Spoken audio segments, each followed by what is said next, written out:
hello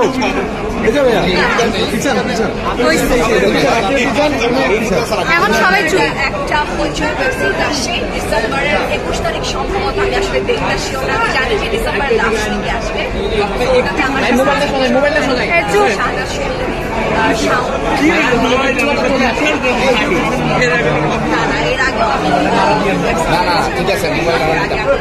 ভাই মোবাইলের জন্য তো আমি পারতেছি আরে ভাই পারেন না বাদ দেন চিল্লাইয়েন না না আমি একদমই কাজ করছি না আমি নাটকে একদমই কাজ করছি না একে তো আমি মাস্টার্স করছি তো আমার আসলে ফুল টাইম হচ্ছে তো এখন আমার লাস্ট 4 মাস বাকি আছে তো এর মধ্যে শুধু আমি একটু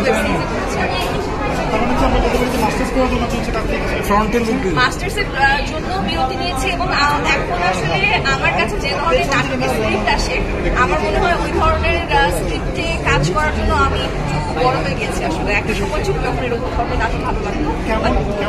আসলে আমাদের স্ক্রিপ্টিং এ এখন একটু মানে আমরা যে ধরনের আমি যে তোমাদের বয়সে বেশি সেই ধরনের স্ক্রিপ্ট আসলে আমার কাছে মনে হচ্ছে বেটার যে আমি কাজ পাই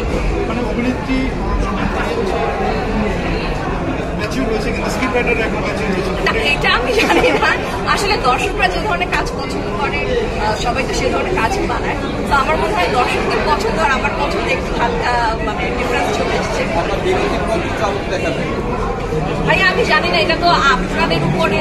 আপনারা কত ভালো আপনারা আমার ব্যক্তিগত জীবন নিয়ে আমার স্ট্যাটাস নিয়ে কথা না বলে যদি আমার কাজ নিয়ে একটু ভালো কথা বলেন প্রশংসা করেন তাহলে আরো ভালো নির্মাতারা আমাকে ডাকবে ভালো স্ক্রিপ্টে কাজ দিবে তো অনেকগুলো তো আপনাদের উপরে আর ডিরেক্টরের উপর ডিপেন্ড করে বিকজ আমি অসুস্থ হয়ে গেছি আসলে ভাই আমার শারীরিক অনেক ধরনের সমস্যা দেখা দিয়েছিল আমার ওয়েট গেইন হওয়াতে ওয়েট গেইনটা হয়েছিল আমার হরমোনাল একটা ডিসঅর্ডারের জন্য তো এখন ওটা ট্রিটমেন্ট চলছে তো এই জন্য একটু আস্তে আস্তে একটু কমছে খুবই স্লো প্রসেস